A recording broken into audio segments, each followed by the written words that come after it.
ओम शांति। आपका प्रश्न है, मुरली का ये पैराग्राफ समझना है। इसमें आया कि परमात्मा ही कहता है कि मैं परमात्मा हूँ ही तब जब बीज बोता हूँ, नहीं तो बीज और वृक्ष अनादि है। अगर बीज नहीं बोया जाए तो वृक्ष कैसे निकलेगा। मेरा नाम परमात्मा ही तब है जब मेरा परम कार्य है। मेरी सृष्टि वही है जो मैं खुद पातदारी बन बीज बोता हूँ। सृष्टि की आदि भी मैं करता हूँ और अंत भी करता हूँ।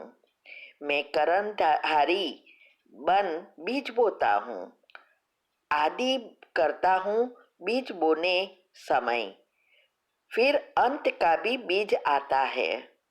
फिर सारा झाड़ बीज की ताकत पकड़ लेता है। बीज का मतलब है रचना करना, फिर उनकी अंत करना। पुरानी सृष्टि की अंत करना और नई सृष्टि का आदि करना, इसको ही सब कहते हैं शास्त्रों में कि परमात्मा सब कुछ करता है। ये बात समझनी है। उत्तर है,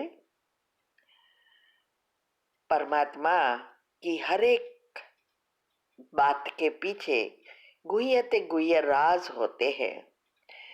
तो आज यही समझाना चाहते हैं कि परमात्मा सब कुछ करता है, ये क्यों कहते हैं। परमात्मा कैसे बीज बोते हैं और कैसे इस वृक्ष कल्प वृक्ष तैयार करते हैं, उनको परम आत्मा क्यों कहा जाता है, ये सब बातें बहुत अच्छी रीति समझाया।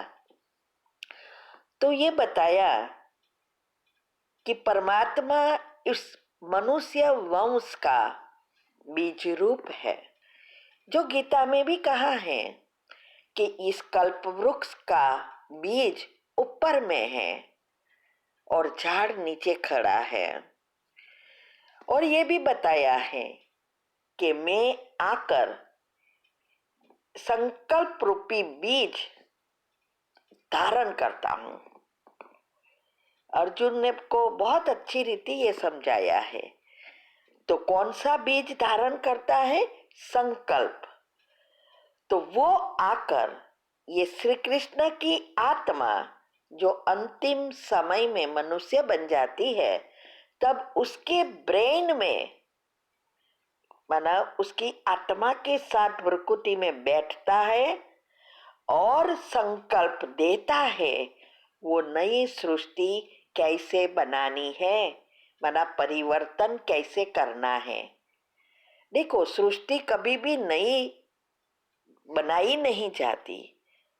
सृष्टि एक ही बार बनाई है भगवान ने, लेकिन उस सृष्टि परिवर्तन होती होती सतो प्रधान से जब तमो प्रधान बन जाती है, तब इस सृष्टि विनाश के अंत में पहुंचती है।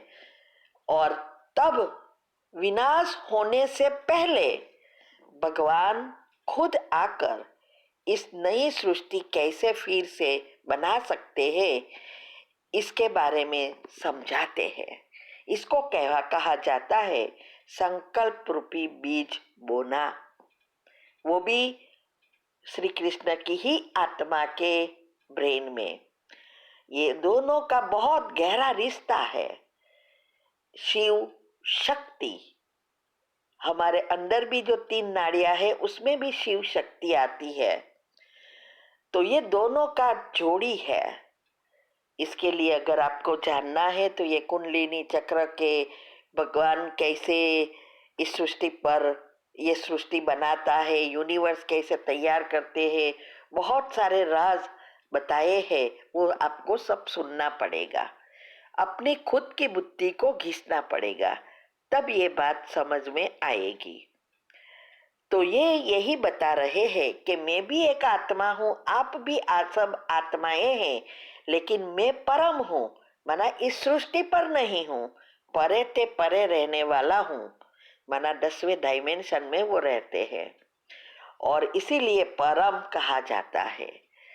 और उनको भी इस सृष्टि पर आना पड़ता है, तब वो हमें समझा सकता है किसी के ब्रेन का आधार लेकर।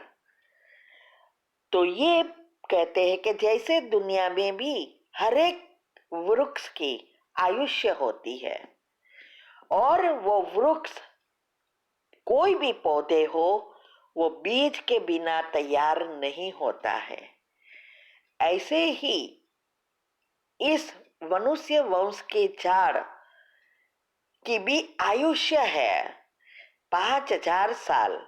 सृष्टि एक ही बार बनती है, वो भी अबजों साल पहले बनी है, लेकिन उसके अंदर ये जो 5000 साल का जो चक्र है, पुरानी सृष्टि खत्म होना, नई सृष्टि बनना, फिर 5000 साल होना, फिर नई बनना, ये भी एक चक्र है। वो दूसरे चक्र की तरह बनता ही रहता है। इसीलिए कहते हैं कि उसको आकर ये मनुष्य वंश का झाड़ बीज बोना पड़ता है। और इस कार्य को लेकर कहा कि परमात्मा ही सब कुछ करते हैं, परमात्मा ही दुख सुख देते हैं, परमात्मा ही ये सारी सृष्टि को अ, अ, परिवर्तन करने की जगह कह देते हैं कि ये बाढ़ आना, धरती कंप होना, जो कुछ आपदाएं आती है वो भी वो ही करता है, लेकिन वो कुछ नहीं करता है। उसका कार्य तो एक ही है, इस सृष्टि को पुरानी से नई बनाना, और वो भी विनाश होने से पहले। तो वो दुख ही नहीं करता। सृष्टि को विनाश करना कोई दुख नहीं देना है, ऊपर से सुख देने की बात है। ये भी कैसे? देखो, अभी दुनिया इतनी दुखी हो गई है, नर्क हो गया है, और ये दुख असह्य हो गया है। अभी सबको जब तक वो इस सृष्टि को परिवर्तन करके ले ना जाए तब तक दुख बढ़ता ही जाए, और एक समय ऐसा आ सकता है इस सृष्टि पर जीना मुश्किल हो जाता है, मनुष्य मनुष्य को खाना शुरू कर देगा। इसके पहले वो सभी को दुखों से छुड़ा देता है और स्वर्ग की दुनिया बनाकर नई सृष्टि में जब कोई भी आता है तो वो फिर से सुख भोग कर नया पाठ बजा सकता है। तो भगवान इस तरह से कहते हैं कि करण करावनहार वो है, लेकिन एक एक चीज को वो नहीं करता है, दुख वो नहीं देता है, वो सिर्फ सुख ही देता है, और वो भी कर्म के नियम अनुसार। मनुष्य अपने आप ही दुखी होता है, सुखी होता है, तो वो हमारे हाथ में है। भगवान वो करे तो वो भगवान कहा ही नहीं जाता। इसीलिए कहा कि मैं भी परम हूँ, मेरा धाम भी परम धाम है और मेरा कार्य भी परम है। जो मनुष्य नहीं कर सकता वही भगवान करता है। तो चमत्कार भगवान नहीं करेगा, वो तो मनुष्य आत्मा का काम है। भगवान सिर्फ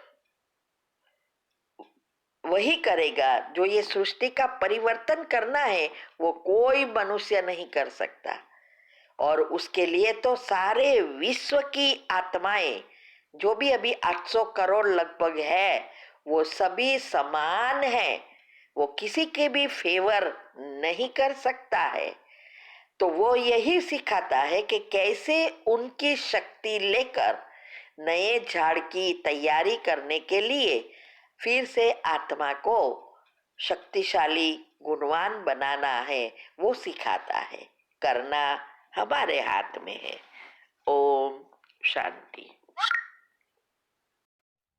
अगर आपको मेडिटेशन और हेल्थ की बातों को अच्छी रीति समझना है तो यूट्यूब चैनल है शिव शक्ति मेडिटेशन बीके कुसुम, फिर सब्सक्राइब करेंगे और जो लक्ष्मी नारायण का आइकॉन है उस पर टच करेंगे तो हमारी चैनल खुल जाएगी। वहाँ प्लेलिस्ट में आपको सब कुछ ग्रुप वाइज मिलेगा। साथ साथ लाइक शेयर और कमेंट भी कीजिए, इससे आपका दुआ का खाता बढ़ेगा, बुद्धि का ताला खुलेगा और आप जल्दी जल्दी आगे बढ़ सकोगे। ओम शांति।